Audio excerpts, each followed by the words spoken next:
Greetings sailors and welcome back to World of Warships and a look at the Ipiranga, which is going to be the Tier 8 Tech Tree Pan South American battleship, which will be, like I said, on the tech tree in the next patch. I didn't actually put any money into the event really, so I only got the tier 8. I didn't get the tier 9 and 10. I'm just going to grind those out the usual way when the tech tree does go live.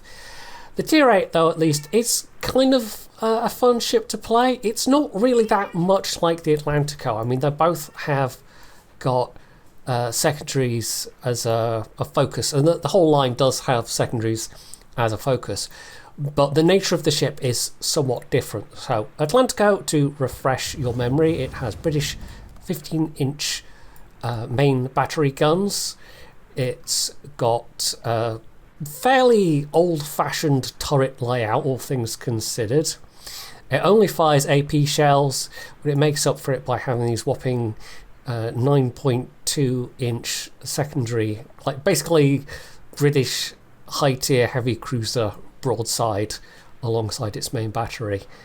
So yeah, and on top of that it's got a bunch of American 127mm guns as well. It's not particularly fast, but it is quite sturdy. It's able to take quite a battering and keep going. The Ipiranga, on the other hand, is it's definitely, like, it's faster, it's less sturdy, it can take less of a beating overall than the Atlantico, but it does also have some decent upsides. It's got decent range. It has got actually quite a lot of guns. It's got 6 of the British 14-inch guns, but they're not especially fast firing, unfortunately. 33-second base reload. And it doesn't have the same HE that goes with the British 14-inch guns. So you'll see there 59mm of penetration, 33% fire chance, which sounds, you know, fairly reasonable for 14-inch guns. But then you look at the British equivalent and 41% fire chance, 89mm of pen. So yeah, it's definitely a downgrade. This thing isn't quite as much a fire spitter as the KGV and the Duke of York are. Possibly that's a good thing, I don't know. I've overall had a decent time with it though. It's just you can't rush in and use those secondaries, even though I have built it for max secondaries the same way as I have with the Atlantico. It just doesn't have that sturdiness, that survivability that the Atlantico has, so you have to play it a bit more standoffishly, and you do get to use the secondary sometimes, but I don't think they are quite as useful overall as they are on the Atlantico. Although if you're playing it in operations, the secondaries will work plenty fine. So yeah, they're also smaller caliber. I mean, you can kind of obviously see you've got I think they are British 6-inch secondaries, these ones, and you've then got the same single mount US 127mm as well. So yeah, definitely not quite as good, but they've still got a decent fire chance. Yes, that is a Sam in the background, by the way. He's being a bit grumpy because the weather's been wet recently, especially today, and he tends to go a bit stir crazy when he's been in for a while. And I can't make the rain go away, and he doesn't understand that I can't make the rain go away. So he gets grumpy at me. Don't you, Samuel? Exactly. It's all my fault. Looks like we've got ourselves a top tier game. This is pretty good matchmaking for me, actually. That's going to give me a bit more room to maneuver. Maybe be a little more aggressive than I would otherwise. We'll see how it goes. There are some top tier enemy ships that could certainly cause me trouble though, and of course things with torpedoes as ever to worry about. Now, having said what I said about the secondaries, it does come with a funny button, as a friend of mine likes to call it, which if you basically fill up the bar enough, so either hit an enemy ship or receive potential damage, and you can see that doing damage or doing hits to enemy ships fills up the bar way faster. That actually gives you overall boost to your secondaries. If you had that on the Atlantico, that could be maybe a little bit hilarious. But yeah, as it is, you're in a little bit more of a fragile ship to use it. So unlike, say, I mean, the Hanover, the Tier 11 German super battleship has a fairly similar thing. I think in the Hanover it doesn't get a damage boost, it just gets the range and the reload boost. But it does last a bit longer. Is it like 40 seconds, something like that on the Hanover? So yeah, you're going to be using that a bit more on a ship like the Hanover than you are on this. But there are times when it can come in handy, especially the range boost, because you've got the standard 11.5 maximum. I don't think there's anything that goes over 11.5 secondary range at Tier 8. And most people are going to be thinking, okay, you know, I'll be safe outside that range.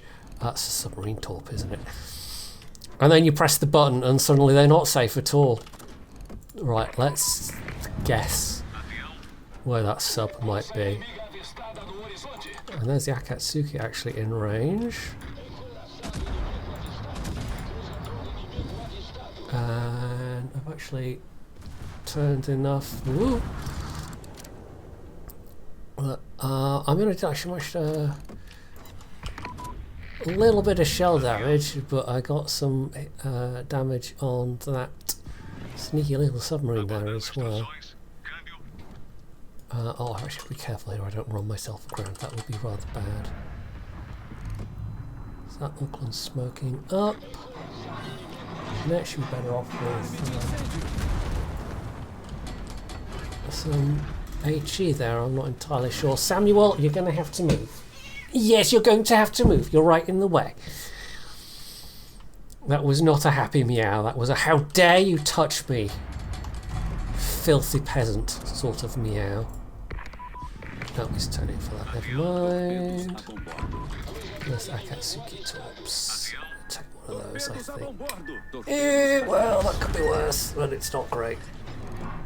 I'm probably being a little too aggressive here, to be honest, but it would be very good to be able to get this cap and support my allies in doing so. But that is a fairly sizable chunk of damage I've now taken. Right, Shumfon, who has smoked, is smoking. Shells out on you. And actually, no, never mind. I was hoping they would stay spotted long enough, but alas, no. I'm going to pull back a little bit here. We are getting rather focused.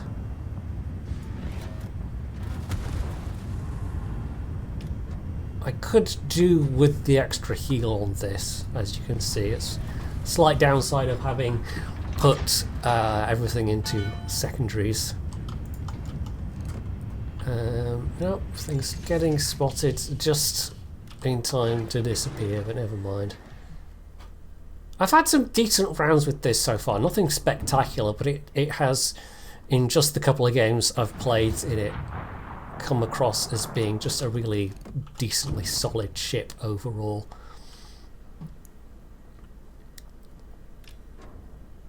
Right, there's the Zeton. It feels like, yeah, it's all their tier 8s, bar the Ipiranga are over here. So Amagi in North Carolina and this Zeton. So continuing on around that corner would have been probably a mistake. Right, do I want to maybe try some HE after this? The downside of the 14-inch guns, like the 14-inch AP is kind of okay even at tier 8. Although the guns do not feel as good as the 15-inch Atlantico guns. And the Atlantico's 15-inch guns, I guess because it's better AP than the Brits get. That's oh, okay. They didn't all. There was just enough delay on that loading that I only shot one turret. Never mind. Yeah, it's kind of a contrast that has the sort of the best British 15-inch AP going, and it's not on a British ship, whereas this has an inferior British HE, but you do have 6 turrets, you know, you do have a fair bit of firepower going on. Right, what is this North Carolina doing? Not entirely sure, but all my shells missed, which is not fantastic. I would like to do some damage. We've also lost a couple of ships, but we do have map control at the moment. But given they haven't lost any ships, I wouldn't bank on us like retaining that map control necessarily. Good thing with potential damage counting is at least it means if you're getting shot at, you're not at least losing progress, and you're only, you know, maybe gaining a little bit of progress. I really would like to actually land some hits. It would be very nice.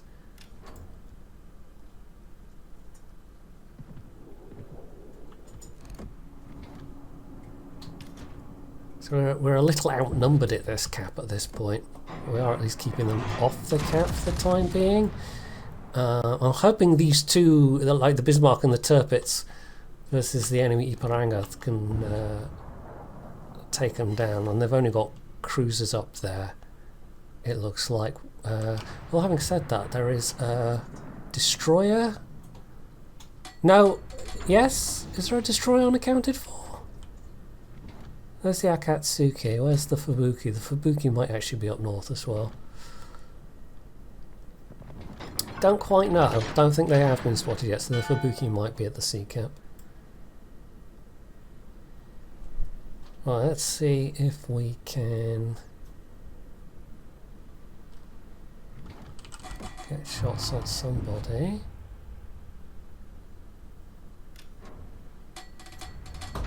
I mean, we at least are sort of pressuring the enemy team by having the caps, but of course, the fact we haven't actually killed any enemy ships yet, potentially a bit of an issue. There's North Carolina, Auckland in secondary range. That's got to be that sub on the surface, surely. Not doing a huge amount of damage with these 14-inch shells, but if I can get like the AP versus an angled North Carolina, I don't think I fancy my chances with that, to be honest. Right, where are you with this submarine? Keeping up the pressure on this side would be certainly useful. See if we can get that North Carolina to have a fire that sticks.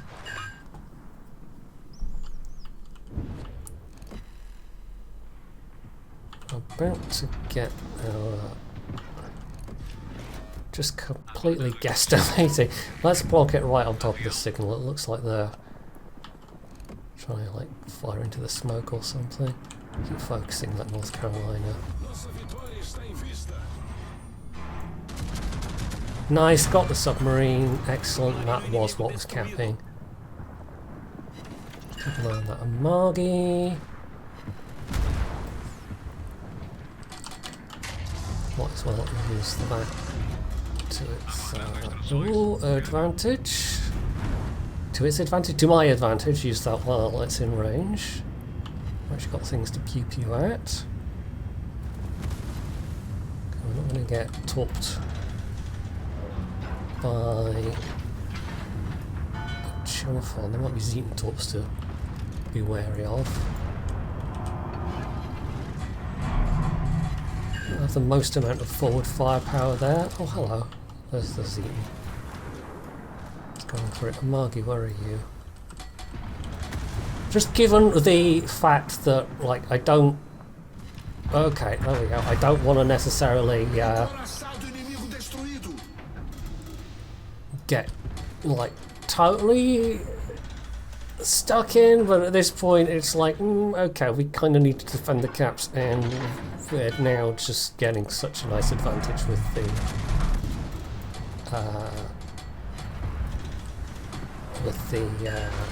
points. But yeah, let's click the Z actually. Having said that, we are also now steadily running out of ships. We've only got 4 ships left apparently. This is kind of turning out to be a weird game. There may well be Xeon torpedoes on the way.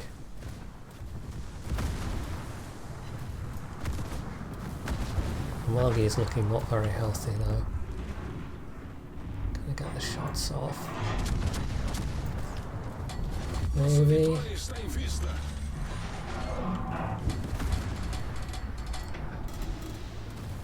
Yeah, circumstances have kind of forced my hand to be a bit more aggressive. Well, it's like, what choice do I have here, really? We're down to 3 ships. You don't really have the option to be shy at that point. Right, did you lose your... Are you hanging on to them, or have you lost your torpedo launchers? It's kind of hard to tell. There's the torps, okay. There's also a sneaky Queen Elizabeth around there somewhere as well. Right, no big hits, but we're actually over 100k. Nice, okay. Where are you, Queen Elizabeth? Your Margie went down, so what's left? The Ipiranga, Mysore, Chumphon, and that Queen Elizabeth, and the Fubuki's around somewhere as well. That sneaky Fubuki who still has not been spotted. Right, Queen Elizabeth. Hopefully myself and the Amagi can take down a Queen Elizabeth. Hang on to that last heal for now. That's going to be the Ipiranga, the enemy Ipiranga, getting the sea cap. I wonder if there's going to be a plot twist where the Fubuki was just like AFK for the entire game, and that's why we haven't seen them. If we can just, like, kill 1 or 2 more ships and play for time a bit, we might actually still win this. Even though we're now down to 2 ships, just because we had that advantage for so long. But the Amagi kind of needs to not die for that to happen. The Chumphon's playing it very cagey and using the islands to their advantage, unsurprisingly. Right, I'm spotted by someone. Not sure who. It's not the Queen Elizabeth just yet. Oh, damn, that would be good to get out. That's like nice to know the Chumphon is low health, but the Queen Elizabeth is the more immediate threat.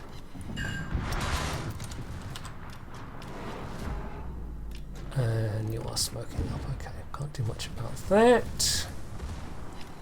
Margie's still very much alive. We've lost the sea cap. This is turning into a fairly tense game.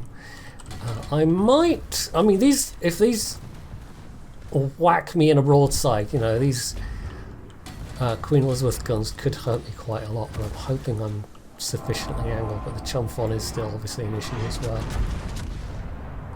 Given the Queen Elizabeth broadside, it's not like they have got the best armour in the world. There we go. Cap defended. Mysore is capping B. Turret traverse on this, as you can see, is actually not too bad at all. I don't think it's the snappiest battleship traverse in the world, but it's pretty decent. The fact I'm being spotted does support the idea that the Fubuki is in fact alive and kicking and not just AFK somewhere. Let's jump on torps. Nice! Okay, there we go. We actually did win that. 4! That turned into a slightly spicy game. But the caps won us the game in the end. 150k damage. And we really did have to be a lot more aggressive than I would have potentially liked to be. But the circumstances absolutely forced us into it. So yeah, that Normandy actually did pretty well for being bottom tier. Enemy Fubuki, I don't... Like, they weren't AFK, but they clearly didn't do that much. Maybe they were just spotting? I have no idea. Anyway. We did actually get to use our secondaries and our funny button in that one, so that's not too bad. We'll give it another go then, and it probably won't be quite as entertaining as that, but hopefully it will still be interesting. Definitely harsher matchmaking this time. We've also got CVs in play, and the enemy team does have a Kearsarge as well, so even more planes. Yeah, this is going to be tougher overall. I'm actually going to start off with HE preloaded this time, I think. And given that there's only the three of us, I don't want to rush too far forward. I'm actually just going to chill for a little bit on quarter speed, see what the Benson spots. The Harbin looks like they're angled more towards B as well, maybe going for that island to give themselves a bit of cover, but yeah, I'm not going to rush forwards and put myself in a position where I can't get away. At least compared to the Atlantico, if you can successfully get unspotted, you do have the speed to disengage, whereas the 25 knots of the Atlantico makes it a little bit harder. So here come Indomitable planes. Hopefully they don't cause too much trouble for the Benson. So that's C starting to be flipped, and yeah, it's the Kiev. I suspected it might be. I mean, the enemy USS Black is obviously going to be an issue, but it's also not that fast of a ship, whereas Kiev with speed boost, yeah, kind of a zoomy little thing, so and more zoomy than I gave a count for there with my shell lead, but never mind. At least I gave them something to think about. So that implies the Black is probably on this flank. Guess we'll see. The Scarlet Thunder's coming over here, which is not good news for me. Borodino, I might have been kind of okay going toe-to-toe with. Does have quite accurate guns, but it's also kind of a squishy ship. It is basically a battle cruiser. But the Scarlet Thunder, on the other hand, I mean, it's also a little bit squishy, but it's a tier 9 and it's got big guns. And it also has big HE shells. And I don't necessarily want none of that. Well, I got a splash on the Kiev. No actual damage. It's always funny when you get an in-cap ribbon with no damage to go along with it.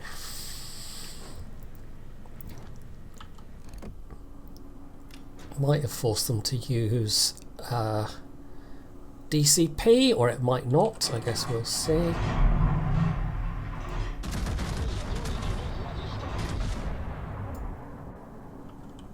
May or may not. I think it's accelerating out of that, but one hit and a fire, and I guess he did use his DCP because that fire is still going. Although it's not going to burn very long because it's a destroyer, but it does, of course, hurt his visibility, or it would if there wasn't a big blob of smoke in the way.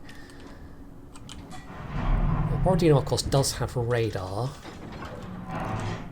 so that's something our Benson will have to be wary of. I don't think we can necessarily hold on to this cap with the radar and Cherbourg and whatnot. Maybe let's go to AP. It would be nice if they were a little bit closer, or if I had some... if I had my modified secondaries available, my funny button. Funny button is such a good word for the special thingies that you can get on ships these days. Not a lot of damage. Actually, oh no, triggered it just as the Kiev disappears. Never mind. I would fall back if I were you, Benson, between aircraft and everything else. The Hornet is also here. Hornet, why are you here? That's not a good place for you to be. If you get spotted, you're going to get shredded.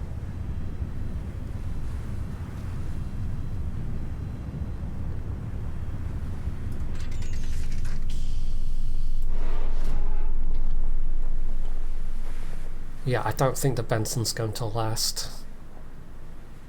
Borodino radar, at least, yeah, there it is. Doesn't last all that long, but it doesn't have to last all that long.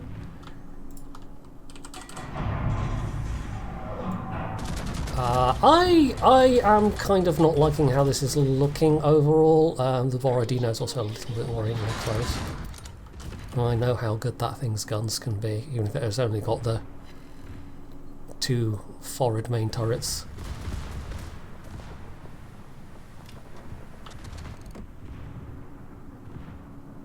Right, he is turning a bit, denying me the broadside, alas. Stick with the Scarlet for my main battery then. So there goes the Benson.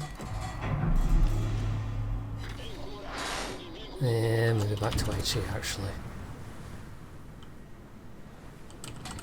Right, this end of the map is looking very rough, and it makes the fact that we have all of this amount of our team here being held by the black and what, 3 or 4 other ships, a bit disappointing. And there goes the Hornet. I don't think this is going very well. I don't think this is going very well. I don't think this is going to be a win. I think this might be a bit of a disappointing game. There's the enemy Ipiranga. There's a fair few of them around, but there is a mission to get, like, I don't know, what was it? 40,000 base XP for a flag or some such thing.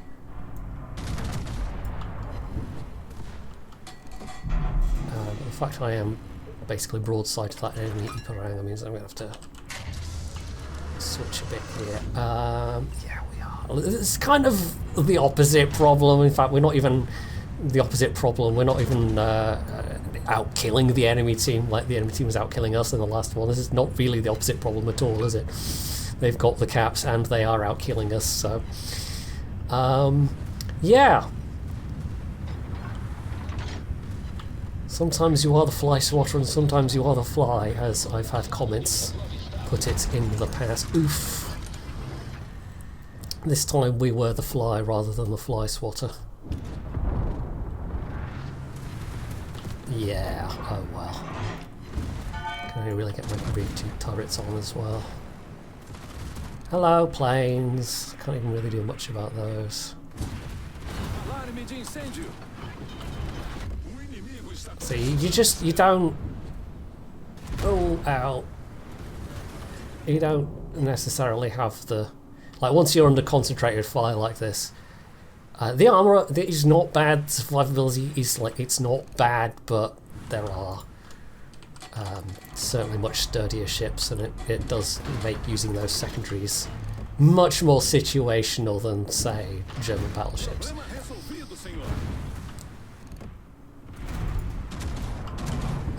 So not left for me now is that last gasp with my secondaries on this Kiev. Given how many other people are now firing at me. I mean, we still managed a somewhat respectable amount of damage, but my word, this team was never destined for victory, was it? Oh wow, the first game was good at least. It was a nice, tight, quite close game that looked like it was going against us, and then we were able to use our advantage to push through the points, but we've not had any advantage at any point in this match. It's just been downhill all the way. It do be like that sometimes. Well, there we go. Kind of a disappointing game, but it is what it is. Yeah, that highest scores weren't even that high, I guess because they won so handily on points. But yep, oh well, some teams are like that. The ship itself, though, yeah, I kind of like it. It feels a pretty solid tier 8 battleship, and I can see playing it for fun, and it certainly won't be too difficult to grind out the rest of the XP once the line goes live. In fact, I might have even already... what would the tier 8 cost? I don't even know. I might have already even done a majority of it at this point. I can't even think off the top of my head. What do they cost? Like 180,000 XP, something like that? If it was something like that, then I'm over halfway. Somebody in the comments will go, haha, you're wrong. Or, well, somebody in the comments will just go, haha, at me anyway, because I'm rubbish. But apart from that... Anyway, I'm in danger of spiraling off into rambling, so let's just wrap things up.